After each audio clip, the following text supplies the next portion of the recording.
a bird on a tree. I'm just sitting here. I got time. It's clear to see. From up here, the world seems small. We can sit together. It's so beautiful, you and me. We meant to be in the great outdoors, forever free.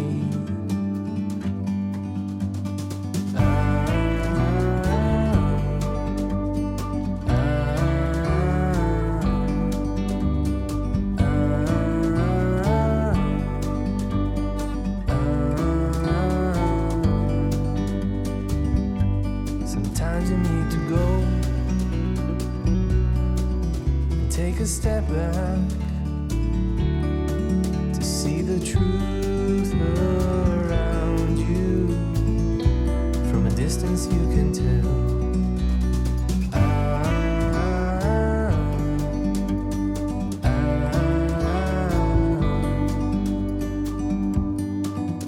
You and me were meant to be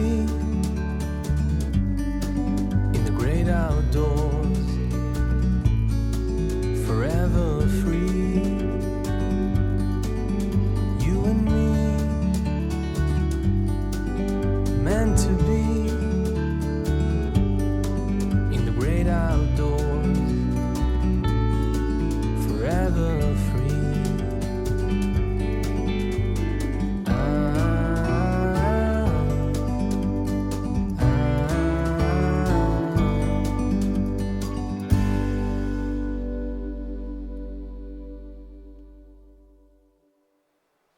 그렇지만 욕심을 지나치게 부리면 안 된다는 거예요. 사리도 도리도 지나치면 안 되는 거예요. 뭐든지 지나치면 안 좋아. 그러니까 그것을 때와 장소에 맞게 행하는 거. 그게 바로 좋은 거예요. 좋다는 것은 뭐냐? 기준이 있어. 가치. 우리가 가치관이 다르라 그럴 때 가치라는 게 뭐예요?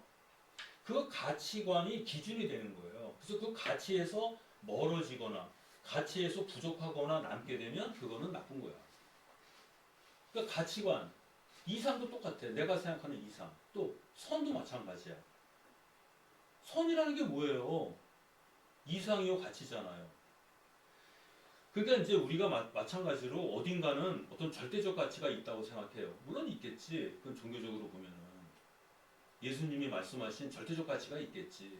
그러나 우리는 그 절대적 가치에는 도달할 수 없어요. 불가능하다고. 그래서 우리가 추구하는 거는 결국 상대적 가치밖에 없는 거예요. 그러니까 이제 그런 것을 하니까 지나치거나 모자라면 안 돼. 그래서 지나치거나 모자라면 안 되기 때문에 그것을 바로잡는 규범이 있어야 돼. 그 규범이 뭐냐? 그게 바로 예예요. 예. 그래서 우리가 예를 알면 큰 문제가 없다 이런 얘기를 하는 거예요. 예를 알면 큰 문제가 없다. 그래서 걔는 예의에 박다. 그럼 좋은 사람. 좋은 사람이 뭐야? 착한 사람. 착한 사람은 지나치거나 모자람이 없는 사람. 당연히 그 사람은 처세를 잘하는 사람이죠. 그래서 예라는 게 거기서 나오는 거예요. 이게 공자님이 예를 얘기하게 된 거는 사람답게 살고 싶은데 사람다움을 할 때 어떻게 해야 되느냐. 남을 배려하는 것도 지나치면 안 되고 또 모자라도 안 돼. 적당히 할 수 있어야 돼. 시중을 할 수 있는 게 바로 예예요. 그 규범, 그걸 규범이라고 그래요. 그걸 왜 규칙이라고 안 그러냐? 규칙은 정해진 거야. 근데 규범은 수시로 변한단 말이에요. 그래서 우리는 때와 장소에 따라서 수시로 바뀔 수가 있어야 돼. 근데 그게 보통 어려운 게 아니죠. 우리는 매일매일 살면서 여러 가지 일을 경험하고 우리가 사는 세상은 계속 바뀌잖아. 계속 바뀐다고. 그러니까 변화되는 환경 속에서 항상 그 때에 맞게 행동하려면은 그건 인격 수양이 되지 않으면 안 돼요. 그런 능력이 있어야 된다고. 그래서 근기를 키워야 돼. 내가 이 자질을 내가 때와 장소에 맞게 그렇게 행동할 수 있도록 나의 자질을 키워야 돼. 그래야 되지 않겠어요? 그 자질을 키우는 걸 뭐라는 줄 아세요? 그게 바로 학이에요. 논어에서 말하는 학이 바로 그거라고. 그래서 공자가 안연을 가지고 최고의 제자를 여긴 거는 그 학을 잘했기 때문에. 그러니까 동양 철학에서 말하는 학은 스터디가 아니고 그런 거예요. 그랬잖아요. 학문이 뭐야? 학문이라고 하는 거는 사람답게 사는 방법을 하는 게 학문인 거예요. 그러니까 아까 말씀드렸듯이 공자님이 생각하는 최고의 이상이 어질인자야. 그건 사람 다음이에요. 사람 다음의 내용은 충서. 내가 하기 싫으면 남한테 시키지 않는 거. 근데 그걸 적당히 해야 돼. 그게 예. 그 다음에 그 예를 아무 때나 다 할 수는 없잖아. 그거를 모든 경우에 맞게끔 하려면은 내 자질을 키워야 돼. 그걸 우리가 학이라 그러는 거야. 그래서 공부해라고 얘기를 한 게 그 학이야. 근데 그걸 가지고 이제 학이 시습지 불력 여러와. 그거 얼마나 좋아. 내가 나의 자질을 키웠어. 일취월장했단 말이야. 내 자질이. 자꾸 연습하다 보니까. 그러니까 나 자신은 모르게 기쁘죠. 그래서 그거를 열은 희열이라 그래요. 내 마음속에서 나도 모르게 나오는 기쁨. 그걸 희열이라 그래.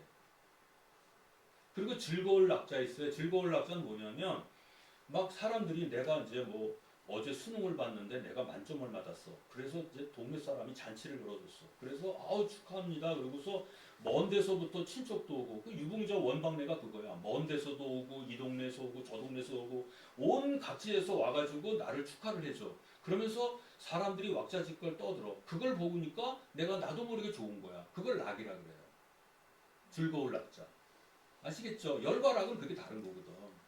그리고 또 내가 지금 그런 사람이 되려고 노력을 아무리 많이 해도 남이 나를 안 알아줘. 당연하지. 우리나라 사람들이 옛날에 자주 쓰는 말이 있어. 야 임마, 너 내가 누군 줄 알아? 아 이게 조선 사람은 그런 말 잘 써. 야 임마, 내가 누군 줄 알아? 아 내가 어떻게 알아? 처음 만났는데. 아 대부분 그렇잖아. 나가서 얘기하면은 야, 너 내가 누군 줄 알아? 내가 어떻게 알아?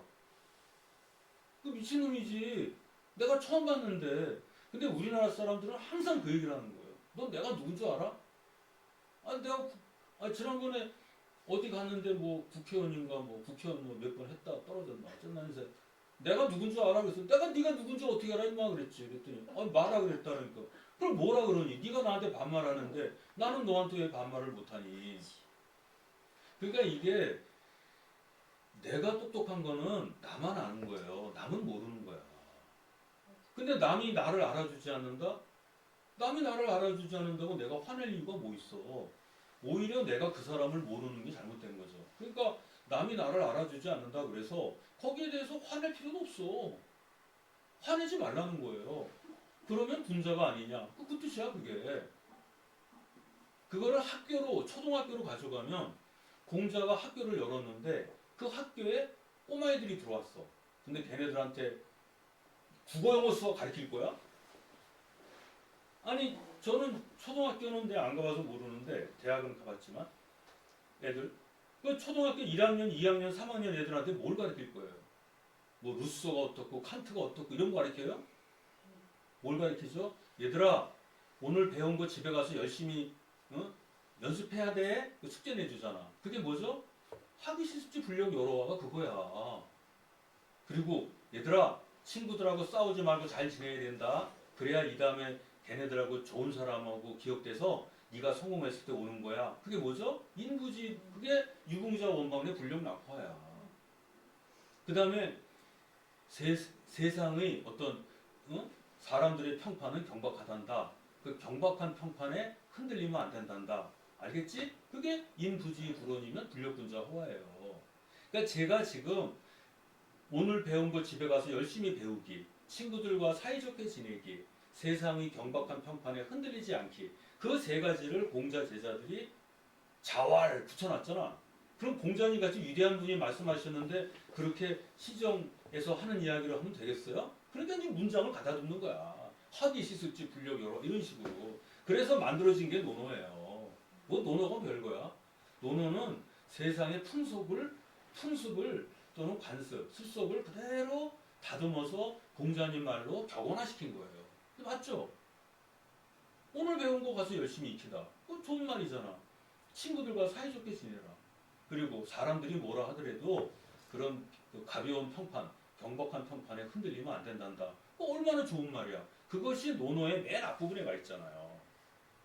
그래서 학에서 시작해서 분자를 끝나잖아. 학의 목적은 분자가 되는 거 아니에요? 그게 논어야. 그러니까 공자가 그러한 지식을 얘기를 해주니까 세상이 어떻게 돼요? 아, 이제 사람다운 사람은 하느님 말씀 듣고 그러는 게 아니네. 그렇잖아요. 하느님 말씀 듣고 옛날엔 그랬을 거 아니에요. 사람다운 사람은 뭐냐?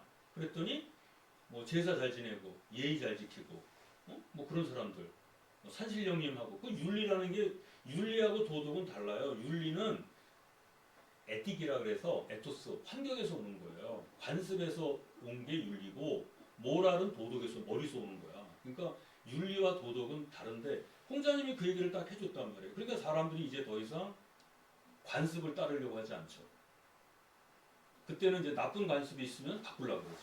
그러니까 세상에서 지배계급은 아주 골치 아픈 거죠. 그렇지만 세상은 바뀌게 되는 거지. 그러다 보니까 어떻게 되냐면 도덕적으로 올바른 사람들이 지위를 차지하게 되는 거예요. 근데 기존에는 도덕적으로 올바른 사람들이 지배계급이 된 게 아니잖아. 근데 지금도 그렇죠. 돈과 권력, 지식은 사람다운 사람의 기준이 아니에요. 사람다운 사람을 우리는 인격자라 그러는데 인격자의 기준은 여러 가지가 있다고. 근데 보통 사람들은 사람다운 사람은 뭐 도덕적 인격만 얘기해. 근데 사람다운 사람은 도덕적 인격만 있어야 되는 게 아니에요. 지금 민주주의 사회야. 내가 주인이야. 그러면 내가 내 권리를 잘 행사할 수 있는 능력이 있어야 돼. 그러려면 정치적 인격도 있어야 돼요. 맨날 여기서 뭐 1번 찍으란다 그래서 1번 찍고 2번만 찍으라는데 2번 찍고 나는 해방전부터 2번 찍었어. 나는 해방전부터 1번 찍었어. 그건 뭐죠? 또라이지 그거. 바보지. 그게 아니라 그러려면 정치적 인격도 있어야 돼요. 도덕적 인격, 정치적 인격. 또 아름다운 것을 보고서는 아 진짜 아름답다. 숭고미. 그 숭고하다. 이런 향교나 이런 데 들어오면 나도 모르게 느끼는 위압감 그러면서도 고상함을 느껴. 그런 걸 느낄 수 있어야 될 거 아니에요. 저기 굉장히 아름다운 여성이 지나가. 진짜 아름다워.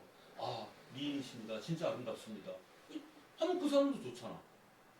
그리고 얼마 전에 여기서 저기 그 태평물 추셨잖아요. 어떤 그 여성 그분이. 근데 그분한테 내가 뭐라고 말을 할 게 없어서 아까 춤을 내가 연주하시는 걸 저 판소리 하시는 분한테 아까 연주 잘 들었습니다. 그랬더니 고맙습니다. 그래. 근데 딴 사람들은 노래 불렀다 그러는데 나는 그렇게 안 했거든요. 연주를 내가 참 잘 들었다. 그 사람 몸이 악기잖아. 이 악기를 연주한 거야. 그러니까 그 여자가 그 여자는 아니지. 그분이 판소리 하시는 분이 그만 처음 듣는다고 연주 참 잘 들었다. 그 사람에 대한 높은 거죠. 그 태평물 추는 사람한테 그랬어요. 나 아까 당신이 춤출 때 당신이 안 보이고 춤만 보이더라. 그러니까 이게 극찬이라는 거라네. 그래서 이제 그렇게 하니까 그게 좋은데 실제로 내가 들었어요.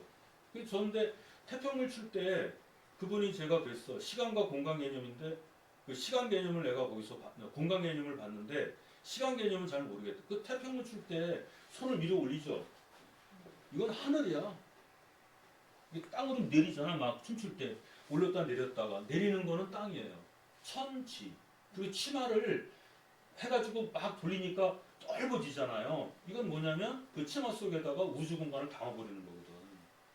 그러면서 그 춤을 보는 거예요. 그리고 이게 올라갈 때 천천히 올라갔다가 천천히 내려오잖아. 이거는 템포거든요. 그래서 내가 시간적인 거는 좀 이상하다 그랬더니 무대가 거기가 무대가 좀 흐트러져 있대. 무대가 좋지 않대. 가보니까 이렇게 기울어져 있더라고.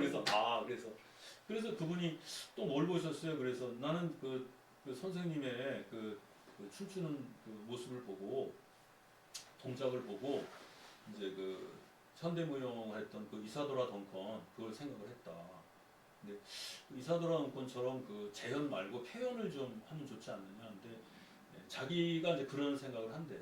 그건 뭐냐면 아름다움을 표현할 수 있는 방법을 익히는 거란 말이에요. 그러려면 미적 인격이 있어야 돼요. 그것만 있어야 돼요. 어려운 사람들 보면은 어떻게 해요? 불쌍해서 저거 어떻게 해? 진짜 안 됐어. 그러면 같이 슬퍼해주고 같이 기뻐해주고 그럼 그걸 해야 되잖아. 그 공감 능력, 소통을 할 수 있어야 돼. 그걸 우리는 정서적 인격이라고 해요. 그 다음에 또 시비를 분간할 수 있는 인격이 있지. 그거는 지적 인격이라고 해요. 그러니까 인격자가 된다는 건 도덕적 인격, 지적 인격, 정서적 인격, 미적 인격, 정치적 인격 그게 다 돼 있어야 되는 거야. 근데 어떤 사람은 도덕적 인격은 뛰어난데 정치적 인격은 떨어져. 또 어떤 사람은 미적 인격은 뛰어나는데 정서적 인격이 떨어져. 그래서 우리가 그런 얘기 하잖아요. 어떤 사람은 정치적 인격은 대단히 뛰어난데 정서적 인격이 떨어진단 말이에요. 요새 국회의원들 그런 사람 많죠. 우리가 그 사람 보고 얘기를 하잖아. 인격 파탄자. 인격 파탄자가 뭐예요? 인격이 파탄자라고 하는 거는 인격이 골고루 발전해야 되는데 이렇게 돼버리면 곤란한 거거든. 그러니까 이제 공자가 얘기한 것은 바로 그런 걸 얘기를 한 거예요. 그걸 골고루 갈 수 있어야 된다는 거죠. 제가 예전에 그 플라톤 얘기를 하면서 그런 얘기를 한 적이 있었잖아요. 종교는 어디서 나와요? 가슴에서 나오잖아. 가슴에서 나오는 거는 수호신이에요, 이거는. 종교는 수호하는 거야, 이 세상을. 종교와 도덕은 세상을 수호하는 거라고. 그래서 용기가 필요한 거고.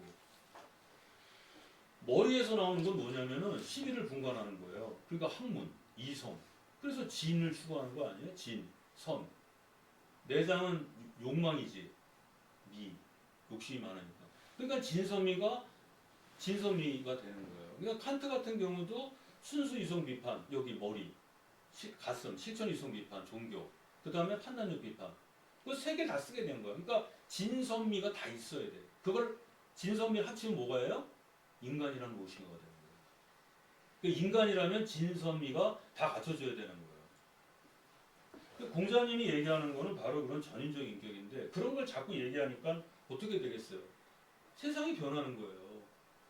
가장 이제 최근의 대표적인 예가 일본의 메이지 유신이거든요. 일본에서 메이지 유신을 하면서 그들이 제일 먼저 한 게 뭐냐면 국민학교를 설립했어요. 국민학교를 물 한 잔 드세요. 물 먹으면 잠이 도망가. 예? 물을 마시면 잠이 도망가. 잠이 도망간다고요? 잠이 도망가면 안 되는데. 근데 제가 이제 수면제 역할을 해서 그런데 어쨌든 메이지 유신 있잖아요. 일본의 메이지 유신 한 사람이 제일 먼저 한 게 국민학교를 세웠잖아요. 옛날에 일본에서는 천민들은 학교도 못 다녔어. 아니면 사탕을 드시던가. 그래서 국민학교를 세운 거예요. 국민학교를 세운 이유가 어디에 있습니까? 그게 가장 기본적인 교육을 시키는 거 아니에요? 그 다음에 얘네들이 한 게 뭐냐? 대학을 세웠어요. 동경제국대학 같은 거. 근데 옛날에는 대학이라는 것이 없었죠. 귀족들만 가는 거였었잖아. 근데 일반 사람들도 대학을 갈 수 있어. 전문가가 될 수 있어. 그러니까 이게 대학을 세운다는 게 그만큼 중요한 거예요. 옛날에 우리 할머니, 할아버지, 어머니, 아버지 세대에서 자꾸 교육을 시키려고 했잖아요. 배워야 된다. 사람은 배워야 된다. 그래서 학교에 막 보냈잖아. 그게 왜 그러냐? 배우게 되면은 다른 사람한테 이용당하는 것도 없겠지만 무엇이 옳은지를 알잖아요. 그래서 일본에서 그걸 했어. 그래야 학교를 다녀야 대학도 마찬가지예요. 뒤로 들어갔다 옆으로 나오는 한이 있더라도 그래야 세계에 대한 바른 지식이 길러지는 거고 그 세계에 대한 바른 지식을 세계관이라고 그러죠. 그리고 비판적 사고를 알 수 있는 거예요. 당연한 것은 당연한 것인가. 계속 우리가 의문을 가져야 돼요. 내가 학교에서 배운 것과 현실에서 지금 유행하는 것이 달라. 그럼 고민을 해야 될 거 아니야. 그래서 내가 알고 있는 지식이 있는데 지금 내 머릿속에 지식이 있어. 근데 내가 새로운 지식을 받아들였어요. 근데 이게 둘이 충돌할 거 아니야. 이게 마음의 갈등이야. 근데 이게 내 마음이 이걸 커버할 수 있으면 되는데 커버할 수가 없어. 이게 워낙 거대한 거라서. 그때 내가 이 갈등이 어마어마하게 돼가지고 사람이 미쳐버리는 거죠. 그래서 몇 날 며칠 고민하다가 술도 먹고 뭐 담벼락도 두들겨 패고 뭐 하여간 하다가 그러면서 사람이 바뀌는 거예요. 이 갈등이라는 게 뭐야? 마음속에서 신정보와 구정보가 충돌하는 거예요. 그러니까 갈등은 나쁜 게 아니라고. 그러니까 아담과 이브가 에덴 동산에서 쫓겨났어요? 탈출했어요? 그거는 이제 뭐냐면 주어진 것에 만족하는 사람들은 그렇게 얘기를 하지. 근데 나는 탈출했다고 생각해요. 왜? 그 속에서 있으면은 영원히 그렇게 되는 거야. 지속으로 되는 거야. 거기서 탈출해서 다른 세계에 뭐가 있는 걸 보는 거 아니에요. 우리 인간은 자꾸 벗어나려 한다고. 그게 자유예요. 그래서 내가 나를 에워싸고 있는 그 대상들, 이걸 타자라 그래요. 나는 즉자, 이 밖에 있는 걸 타자. 내가 이 밖에 있는 대상을 바라보고 잘못됐으면 고치고, 이걸 노동이라 그러고 실천이라 그래. 그러면서 세상은 발전하는 거예요. 그거는 어디서 나오느냐? 지식에서 나오는 거예요. 그러면서 기존의 질서는 붕괴하고 새로운 사회가 성립되는 거죠. 공자가 바로 그거 만든 사람이에요. 학교를 세우고 교과서를 만들고. 그리고 공자는 항상 사람들하고 대화할 때 일반적인 얘기를 안 했어요. 맞춤형 교육을 했지. 누가 뭘 물어보면은 그 사람의 처지를 고려해서 항상 답변을 해줬어요.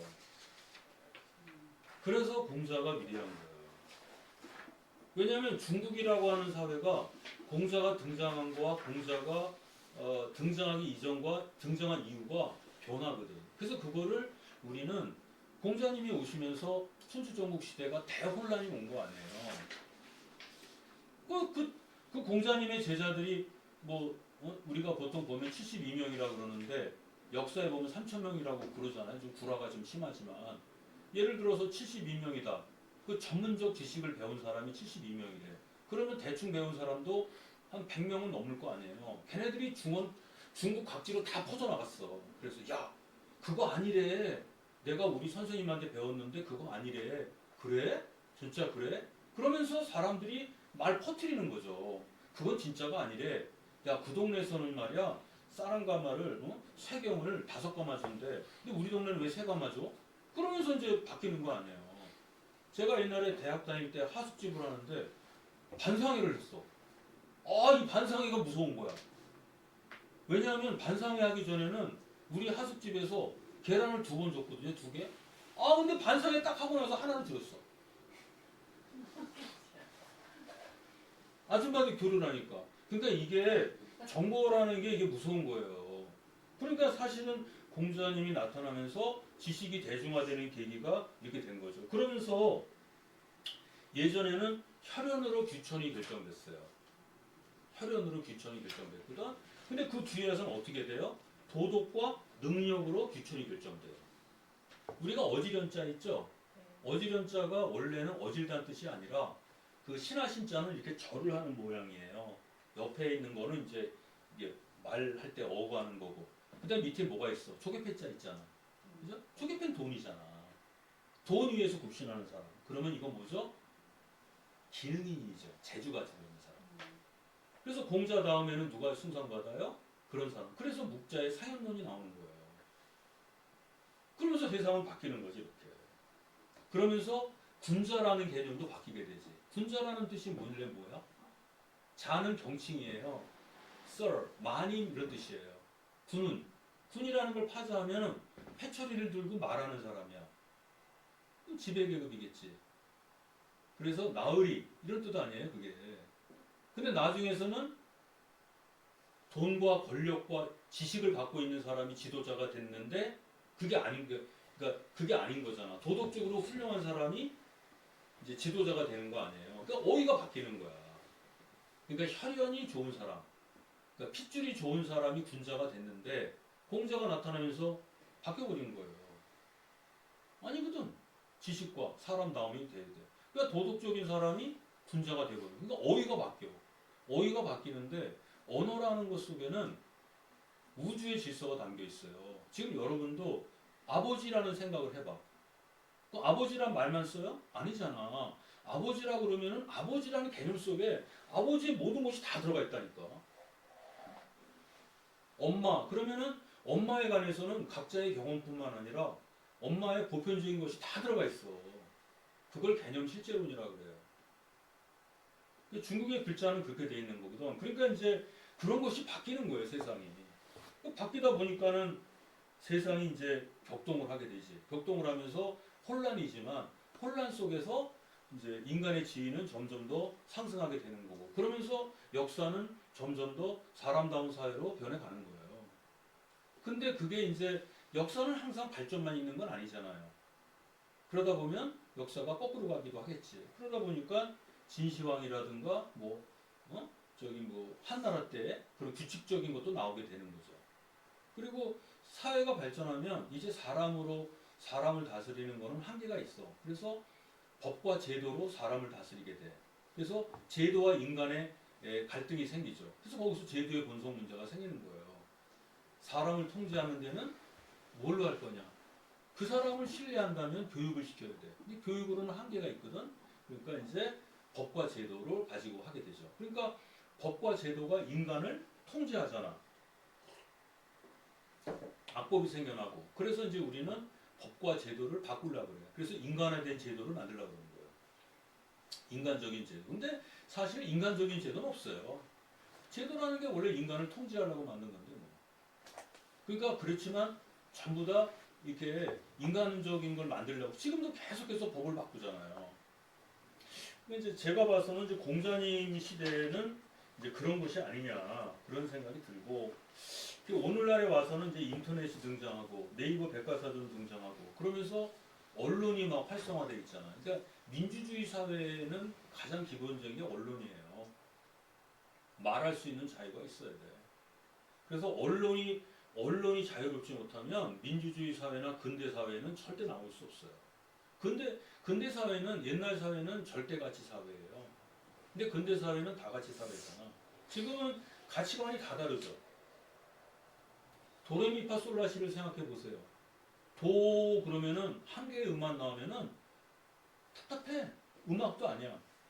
그렇다고 해서 도레미솔라가 한꺼번에 소리를 내면은 괴음이 되겠지. 근데 그것이 어떤 규칙에 따라서 소리를 내면 아름다운 교향곡이 되는 거예요. 그러니까 그 규칙을 만드는 것도 지금 필요한 거지. 그거 하려면 언론의 자유가 있어야 돼. 그 다음에 인쇄술도 발전해야 되고 책을 출판해야 되니까. 그러니까 근대 사회로 오는 것이 그렇게 돼 있고 공자 때는 주간에다가 썼잖아요. 그때도 비단에도 쓰고 그리고 문자가 발명되고 그게 다 거기에 나오는 거예요. 그리고 지식이 대중화되고 보편화되고 요즘 세상이 그래요. 그러니까 사람이 평등한 사회가 오는 거예요. 근데 평등한 사회다가 되다 보니 기준이 없어. 그러니까 혼란스럽지. 근데 이거는 발전해가는 현상이고 추세예요.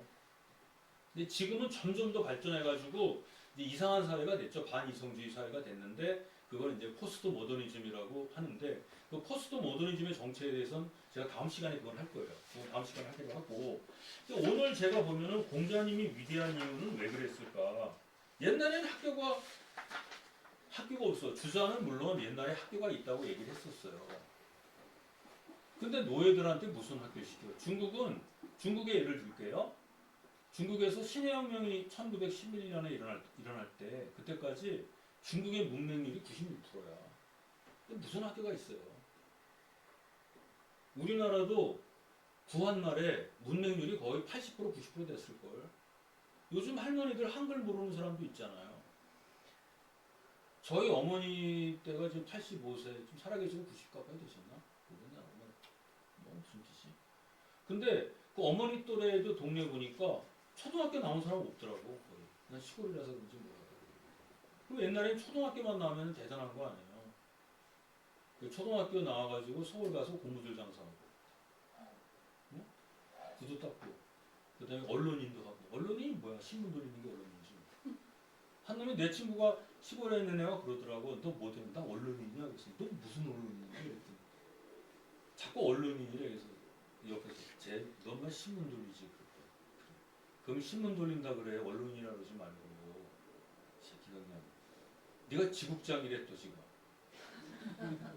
그러니까 그게 사실 배운 게 없어요. 우리 또래에도 대학 나온 사람이 우리 동네에서 3사람밖에 없었어요. 저하고 제 동생하고 또 동네 없어. 고등학교만 나와도 대단한 거야.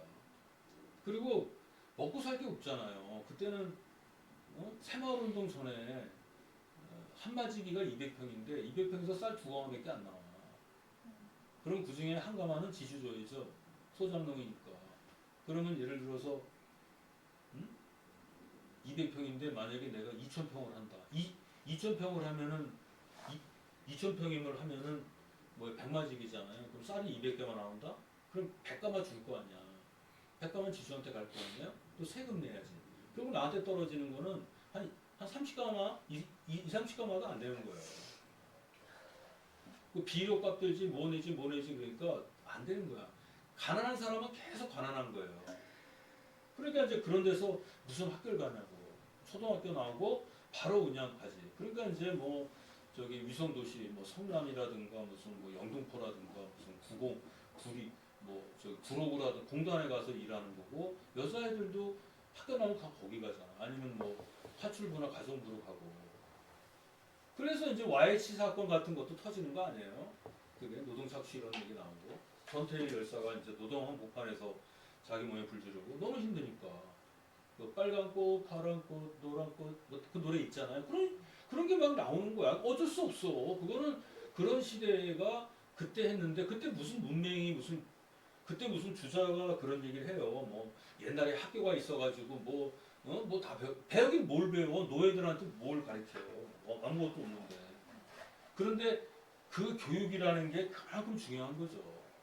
그래서 제가 공자님이 위대한 거는 아마 그런 것이 아니겠느냐. 공자님이 위대한 거는 결국 지식과 정보를 대중화하는 데 결정적 기여를 하셨고 그거로 인해서 기존의 사회가 결코 옳은 사회가 아니라는 것, 그 다음에 뭐 귀족들의 그 바로 그런 것들을 바로 잡으려고 그랬고 또 귀족들한테 이야기한 것이 어떻게 사는 것이 사람답게 사는 것인가 그런 거를 가르치신 데에 위대한 점이 있다. 그래서 이제 결국 이 동아시아 쪽은 그 양반에 의해서 영향을 많이 받았죠. 전 세계로 널리 퍼져나갔고 그게 저는 이제 공자가 위대한 이유다 이렇게 보는 거죠. 왜냐하면은 달리 보면은 이제 뭐 예수님이든 부처님이든 그런 분들은 또 종교적인 입장에서 그렇게 볼 수 있는데 제가 봐서는 그 지식과 정보라든가 또는 사람답게 사는 법이라든가 그것을 종교에 기대지 않고 또는 하느님에 기대지 않고 우리의 실생활에 기대서 설명한 분은 공자님밖에 없는 것 같아요. 그래서 저는 공자가 위대한 이유는 바로 이제 그런 데 있지 않느냐. 그래서 제가 아까도 이제 김기 선생님하고 했을 때 사람다움이 뭐냐. 명분은 따지고, 뭐 의리 따지고. 물론 그건 주작이 유행하던 시대에는 그게 우수할 수 있어요. 제가 다음 시간에 제가 설명을 드리겠지만 그 당시 사회는 어쩔 수가 없어. 근데 어쨌든 공자님이 얘기한 거는 인간다움이라는 거죠. 그리고 뭐냐면 도덕적 행위의 근거는 결국 성인에서 찾아야 돼요. 그러니까 기독교에서 말할 때 도덕적 행위의 근거를 신에서 찾게 되면 하느님한테 질질 끌려가는 거거든. 거기 가버리는 거야. 물론 이제 기독교는 그렇지 않지만 근데 이제 성인에서 찾았다. 그럼 저는 그건 좋다고 봐요. 왜냐 성인은 사람이잖아. 그러니까 성인은 도덕의 원칙도 제시하고 또 사람이니까 신호애락이 있잖아요. 신호애락. 그러니까 이제 때에 따라서 신호애락을 발휘할 수 있고 때에 따라서는 이것도 할 수 있고 그런 데서 그게 나오지 않았겠나 그렇게 되고 그런 점에서 저는 이제 공자가 위대한 점은 그런 점이 있고 그래서 이제 저는 도덕적 행위의 근거를 뭐 태극이니 자연이니 천이니 이런 데서 찾기보다는 차라리 공자의 말 아니면 공자로 추상되는 어떤 성인 훌륭한 분들 그쪽에서 찾으면 어떨까 이런 생각을 이제 하게 되는 겁니다. 대충 뭐 제가 할 수 있는 내용인데 오늘 준비한 거는 이 정도인데 물론 이제 그 뒤에 뭐 주대 신분제도라든가 이런 것도 준비를 했는데 이건 뭐 얘기해도 그렇게 되고 뭐 유괴니 뭐니 이런 거 얘기해야 뭐 괜히 뭐또 지식 자랑하는 것 같고 그래서 이 정도로 하려고 그럽니다. 어땠어요? 뭐 괜찮습니까? 네. 질문 있으면 한번 아까 뭐 사람 고기 먹는 얘기도 좋고 다 해주시죠. 중국이라는 게 아까 이제 말씀하신 거는 중국이라는 땅덩어리는 네 분등급이 나눠져요. 화북지방이라 해서 산동반도나 이쪽 있잖아요. 화북. 그죠? 화북에 풍이 좀 있어요. 제나라 노나라 쪽에. 그 다음에 관중 땅이라 그래가지고 저기 그 지금 말하자면 그 서안 이쪽에 서안이나 장안이나 이런 데 풍이 있어요. 근데 재미난 게 한나라를 세운 사람들은 초나라 사람들이에요. 남방 사람들. 한나라 유방이 초나라 사람이잖아. 남쪽 사람이거든요. 근데 남쪽 사람이 북쪽에다가 왕조를 만들었어요. 그러니까 궁중 안에서는 초나라 풍습이 유행을 합니다. 근데 궁중 밖에서는 그 서안이라든가 그쪽에 관중 땅 그쪽 사상이 유행하는 거예요. 그러니까 나라가 묘하죠. 그 다음에 저기 그 북쪽 감숙성 이쪽 땅은 우리가 대북이라고 해요.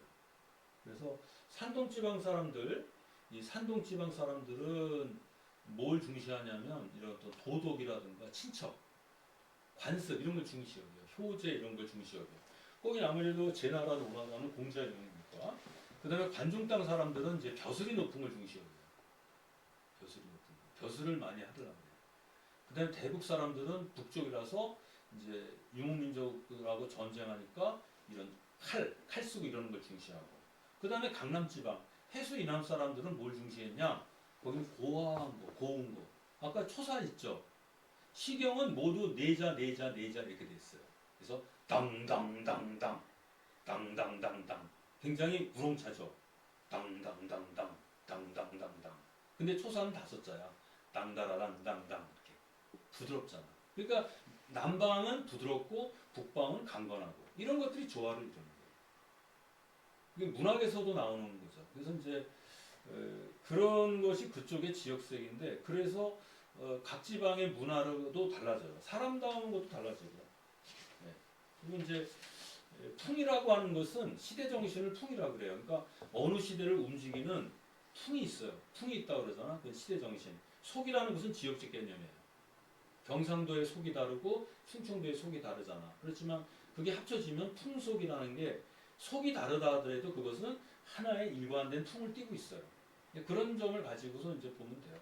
중국은 워낙 땅이 넓다 보니까 그렇게 되어 있는 거죠. 자, 그러니까 이제 교육이라는 것이 굉장히 중요하고 교육을 받아야 된다는 거. 그다음에 또 책도 많이 만들었잖아요. 공사 이전과 이후는 또 많이 다르고 또 송대 와서 인쇄술이 발달하면서 책이 굉장히 많아지고 요즘에는 이제 인터넷이라든가 옛날에 이제 얼마 전까지만 하더라도 문자 문명에 대해서 영상 문명으로 대체됐는데 요새도 영상 문명이라 할 수 있죠. 인터넷 같은 경우 세상이 변하는 거니까 거기에 따라서 이제 뭐 교육 시스템이나 규칙이나 이건 바뀌겠죠. 그런 차이가 좀 있습니다. 질문 있으면 좀 해보시죠. 지금 저기 유명한 소설가들이나 이런 사람들도 네. 요즘은 문자책, 글자책을 많이 안 봐가지고 사실은 되게 고민을 하는 것을 제가 TV에서 봤거든요. 그러니까 뭐 중국의 유명한 사람이라든가 이런 소설가들이든가 책을 쓰는 분들이 요즘 사람들이 책을 뭐 영상을 주로 많이 보고 그러잖아요. 유튜브나 이런 거로 인해서 그러니까 책이 그렇게 많이 판매가 안 된대요. 그래서 좀 쇼트라 그래가지고 쇼트 하더라고요. 앞으로는 사실은 뭐 AI나 이런 것들로 인해서 또 그렇고 그 이제 글을 쓴다든가 이런 사람들이 점점 조금 적게 하지 않을까. 그렇죠. 그것도 있고 예, 요새는 어떤 그 소재만 갖다가 GPT에다 집어넣으면 소설 쓰는데 근데 저도 이제 논문이나 책을 쓸 때 제가 1년에 책을 한 권씩 내는 편인데 논문도 한 3~4편을 써요. 근데 책을 쓰다 보면 논문이 5편 정도 막 나와. 거기서 근데 쓰는 거는 컴퓨터 앞에 워드 프로세서로 쓰는데 반드시 교열을 볼 때는 프린트를 해서 봐요. 프린트해서 보니까 사고가 엄밀해지고 하는 방법이에요. 제가 시간이 되면 글 쓰는 법도 알려드릴 수 있는데 글을 아주 쉽게 쓰는 법이 있거든요. 그리고 이제 딱 보면은 이건 잘 쓴 글이다. 그건 알아. 근데 어떻게 하면 그렇게 쓰는지 방법은 모르죠. 그런데 알려드릴 수 있어요. 논리적인 글 같은 거. 알려주세요. 근데 그게 한 10회 정도는 가야 돼요. 논리적 글쓰기가. 그러니까 서론 쓰는 법, 본론 쓰는 법, 변론 쓰는 법. 그리고 문제에 따라서 글의 성격과 구조가 달라지거든요.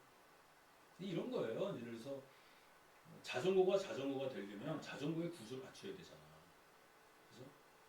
근데 자전거의 구조는 갖춰졌다고 그럼 자전거의 구조를 갖췄다고 다 자전거냐? 또 자전거 기능이 달라. 경주형 자전거, 유아용 어린이용 자전거, 뭐 레저용 자전거, 산악용 자전거. 그죠? 그러니까 글도 마찬가지예요.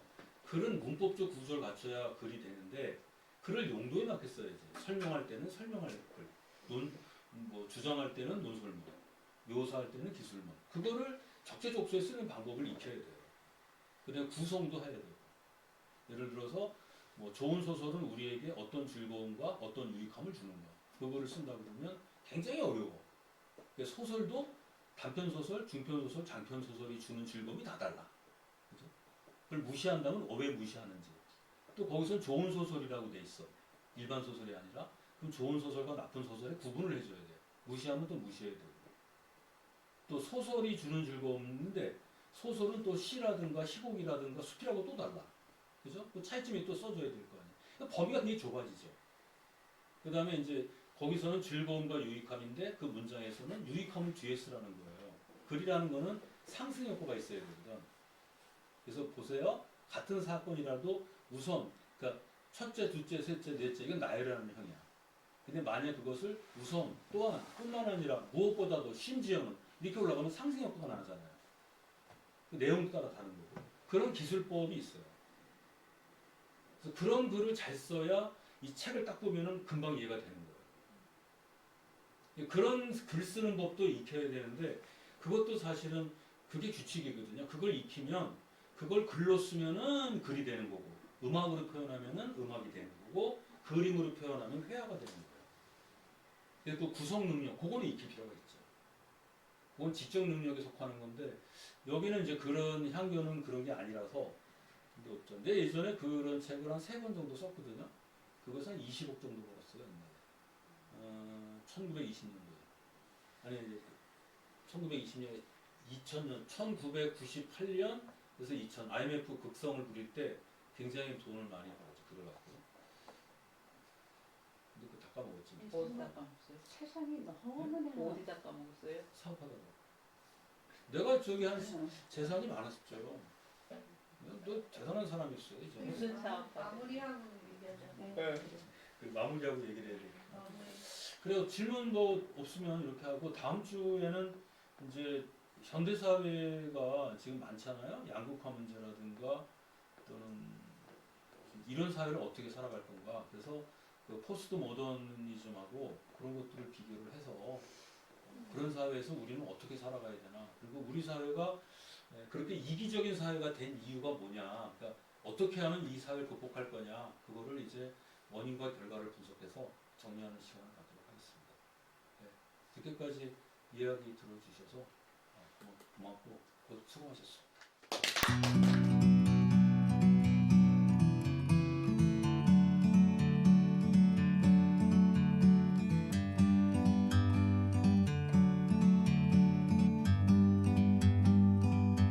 Like a bird on a tree, I'm just sitting here.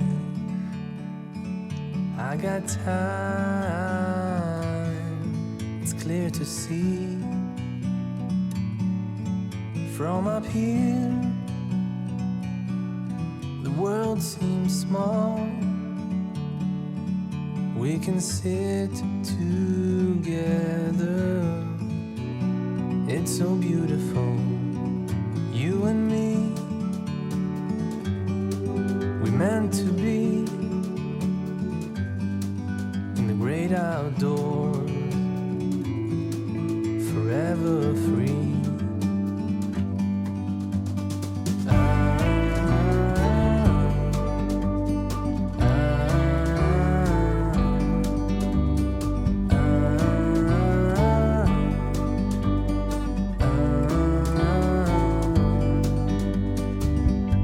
Sometimes you need to go and take a step back to see the truth around you. From a distance you can tell